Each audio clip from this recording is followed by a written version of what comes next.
Welcome back to the Everything Property podcast. I have with me, he's no stranger to this show, the lovely, very charismatic Stu Patterson from Cloud Canyon. Stu, welcome to the show, mate.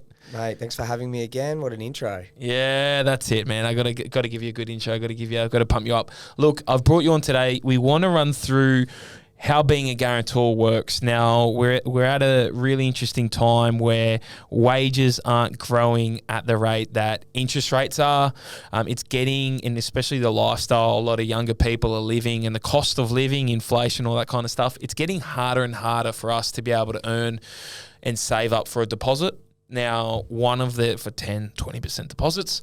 So one of the ways we can get around saving up such high deposits is by bringing a guarantor into the property deal. So if you can, to try to bring up our audience and educate them, what is a guarantor? How do they work? Fair enough. So pretty much a guarantor, everyone kind of seems to know the word. I get a lot of clients that call up and say, my mum's willing to be a guarantor, but not exactly understanding what that means. And where the guarantor comes in it fundamentally is they help you with your deposit by providing security, meaning that the bank will lend you more and lend you over, their maximum borrowing benchmarks, whether it be 80%, 90%. They will lend you, and often 100% of the purchase price plus any costs, so stamp duty and even conveyancing fees. So I can buy an investment property, or maybe it's my PPR, if my parent, like mum or dad, goes guarantor, and I can get 100% loan. Absolutely. And the way that with the 100% loan is treated is it's how the guarantor brings into how they securitize that. And, rule of thumb, it's the property you're purchasing has 80% of your total borrowing linked to it and securitized by that. And then the other 20 plus costs, so it might be 22, 23% all up, that's secured by your parents' property. So the guarantor has a multitude of names between different lenders. You've got family pledge or parental guarantee, but the song remains the same. Okay, no, but it's good to know because people might be going for a particular bank and not see the word. So, well, absolutely, family pledge. Yep. Yeah, and effectively, it is the 100% loan. You got to buy a car, $20,000. The bank will lend you $20,000 for the car. You don't always need a deposit, but with property, inherently you do need a deposit. So this is really the only way to get a 100% loan. Okay, and so I'm going to buy a property. Maybe I've got 5 or 7%. For this to work, the guarantor. So it's generally only. It has to be related by blood? So usually... What's the... Not always, no. So it's family. So in different banks, different policies like everything, but it's usually mum or dad. There's some that will let you use grandparents, brother or sister, but like stepmom and stepdad, that's fine. Usually the... Immediate family. Yeah, absolutely. I had one recently that required a little bit of curtailing and understanding what was going on because... Bit of the special stuff to get over the line, Well, no, I mean, more from a point of view that this guy wanted to use his mum and his stepdad, right? Yep. Now, the stepdad and the mum had actually never married, but for 20 years it's been his stepdad. Yeah. And the property was only in his stepdad's name. So technically there was nothing actually tying. Yeah, no connection. So that's where you can go to the bank and you kind of request credit to say, look at this situation as it is unique, and then they will kind of give you a green or red light from there. Okay. Is there a particular LVR, loan to value ratio, that my parents' property needs to be? For majority of us, our parents, if it's the house you're living in with them or that they live in, they've owned it for 10, 15 years. Yeah. It's probably going to have a loan, a small LVR on it. But is there a minimum or max? Is there a minimum LVR that property needs to have to be able to use it as security? Yeah, okay. So great question. What the bank wants to see is that there is enough for the 20% plus costs for the price of the property you're purchasing in their equity, but no more than 80%. Now that might be a bit of a jumble, but to wrap it up, give us a figures example. Let's say your parents have a property worth $1 million and they owe $300,000. Well, the property you're buying is $1 million. So you effectively need enough to secure the 20%, 200,000 plus the costs. Yeah, and you might be, depending on where your stamp duty and stuff, especially if you're constructing, you're only going to be paying that on the land. So let's just say it's 230. Mm-hmm. So what the bank will do, they'll say, okay, we need to see that there's $230,000 in the parent's property. However, if we add that $230,000, if we add that $230,000 on, it cannot Go above 80. go above 80. So if it was $1 million property that owed 700, they'd say, okay, no, there's only 100,000. There's equity of 300 if they sell it and liquidate it. Mm-hmm. $1 million, it owes 700. There's 300,000 left. But accessible equity, Is there's only 100. 100,000. Yeah, so that's why we say, okay, look, it owes the 100 mark. We need to get 230 out for our $1 million property. Yep. So all up, the parents are going to be at 530, 550, somewhere around there. So what we're going to say is, okay, 530 on their $1 million property is 53%. So it's not anywhere near the 80. Great. So I've been thinking about it. I don't have enough money, the 10 or 20% required. So mum or dad's have said to me they can go guarantee. The first thing we need to do, obviously get their permission, they're okay to do it. Next is to check that the 20% of the property, 25% of the property that you're purchasing, they have that in equity below 80% of the property value, as Stu has just mentioned. So if it's $1 million property, anything up to $800K. So if you needed $200K, it needs to be $600,000 that the loan is or less. And then you have room for it. If it's above, obviously, then you can't use it. Yeah, no, we don't want to be going into mortgage insurance territory there, and that defeats the entire purchase, the entire purpose of the purchase, because we're there to mitigate mortgage insurance by accessing the parental guarantee. So the way that we ascertain I don't pay LMI if I've got a guarantor. No, because it gets treated as an 80% loan, and also your rates will get treated as if you have 20%. Okay. So there's a multitude of benefits, and often I have clients that come to me and say, I actually didn't know that, so that's good. I mean, not that I need the help, but it's good for anyone listening out there to know. Yeah, absolutely. So let's say you've got, someone might come and say, hey, we've saved up $100,000. We've got just over 100 saved. We want to buy the $1 million property.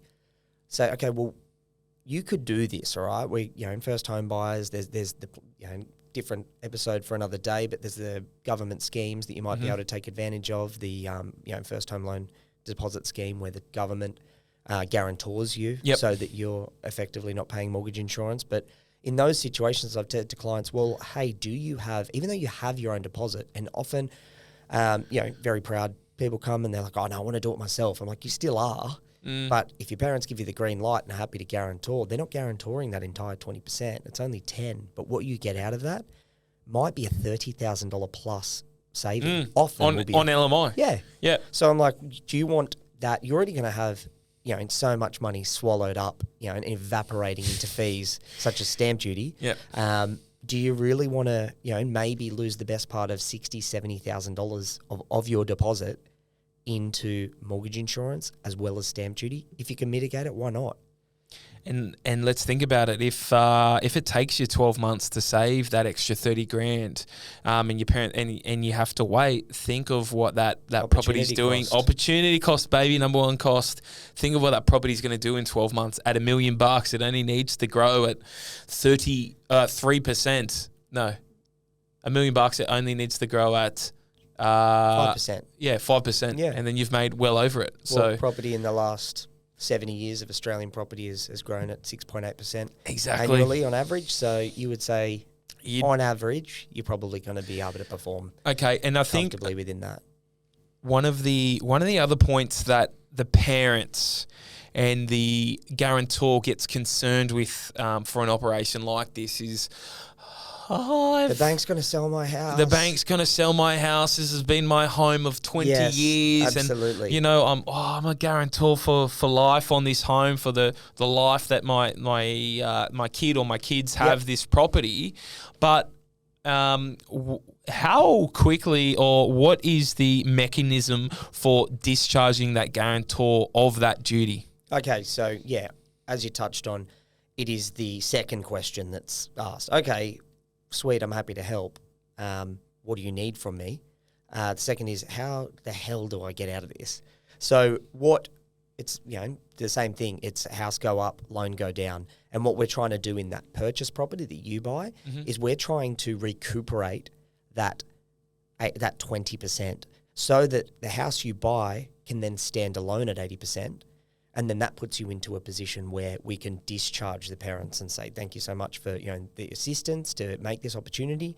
But now we can do it ourselves. So using the $1 million purchase figure, let's say a couple of years go past, you've been, might have got a pay rise or whatever. You're just very frugal, diligent, and you're smashing down your loan. You might owe 900. Bit of capital growth. Yeah.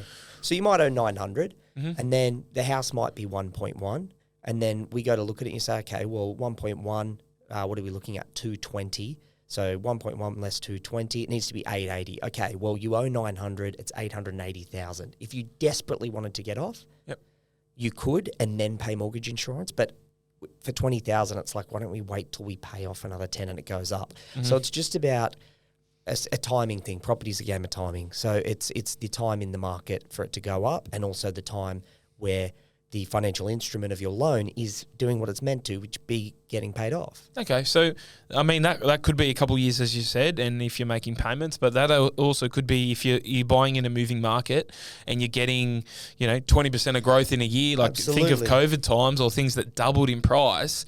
You could essentially relieve your parents of that guarantor. I'll give you a great example. Starting this business, this is the beginning of my third year. Clients from when I first started, they bought land, Southwest Sydney area, borrowed the entire amount for land and house. Like they're now at the position that's like, hey, once my landscaping's finished, can you value this? Because I'm going to discharge my parents because, 550 build, 650 land, it's now worth 1.45. So they're like, thanks, mum and dad. And then, their mum and dad have really had, what have they had to do? Hand over passports, fill out a form, sign some documents, see a lawyer. So that's probably the only last step, is that we've done all these calculations. Mum and dad are good to go. So the discharge to get them off the guarantor once your property reaches a LVR of 80%, but how do they go on the loan or as a guarantor? It's just as easy as signing a form? Yeah, so they get added on into the actual application process. So you've got your applicant, and so let's say it's you and a partner or you by yourself, you're the applicant, and then you have the guarantor, which might be your uncle, your mum, your dad, your grandparents, whatever.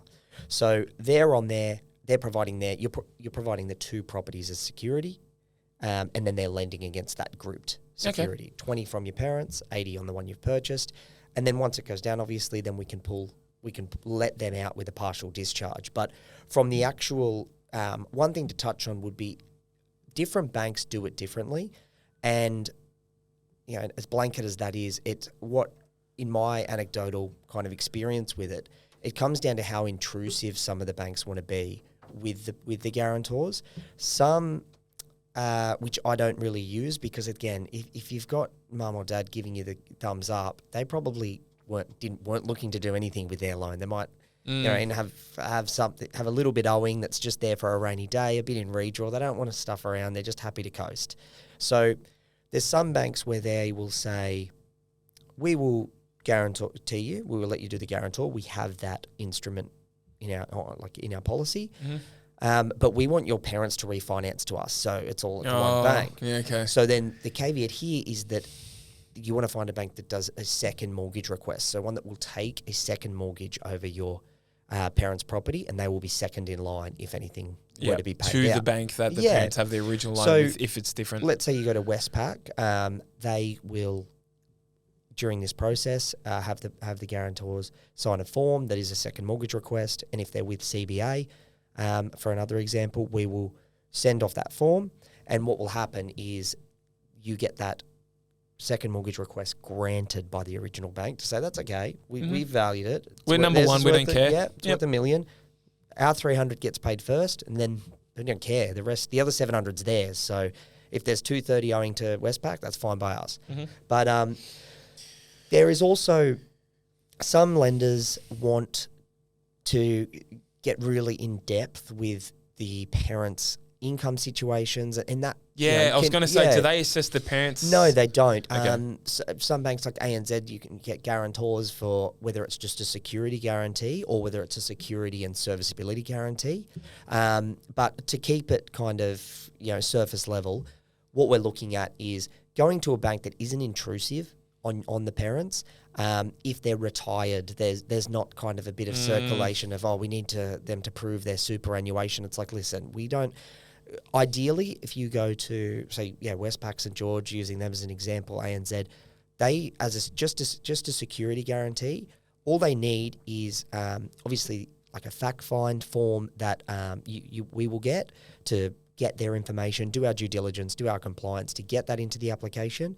But the actual forms they need to provide are just identification in the forms of a driver's license, passport, a rates notice to prove that they own the property, and if there is a loan on it, then just a loan statement that shows what the current balance is. And then from there, during the process, we go and get a valuation on that property. And that takes us back to where we ascertain, is there enough money in there to be able to have them as a guarantee? Okay. Look, the idea of this episode, we want to be. Is there anything else you want to add on the end of that people need to know about being a guarantor and how it all works? Or you think we've covered most? So the one good thing is the banks, the way that they're governed, they need the guarantor to. You can't really go around and put your parents on a loan without them knowing.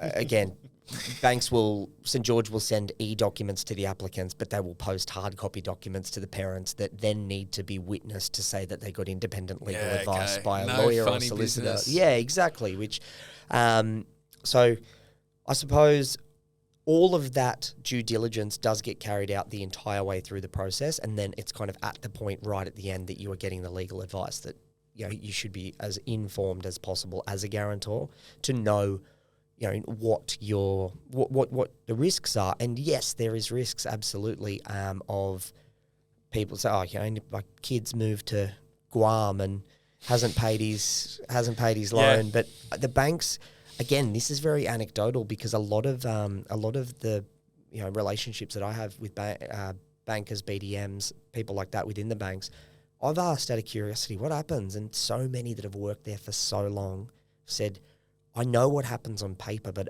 I don't actually know I've never seen it happen. Because the banks will work to say, okay, let's say 12 months. They're like, you haven't had repayments. We're coming in. We're foreclosing on the house. Chances are it's gone up in value. Yeah. But if it hadn't, then they're not going to. They're not. They don't want to end up on bloody a current affair. Yeah. They're not real estate agents, and they do want to work in the best interest of people.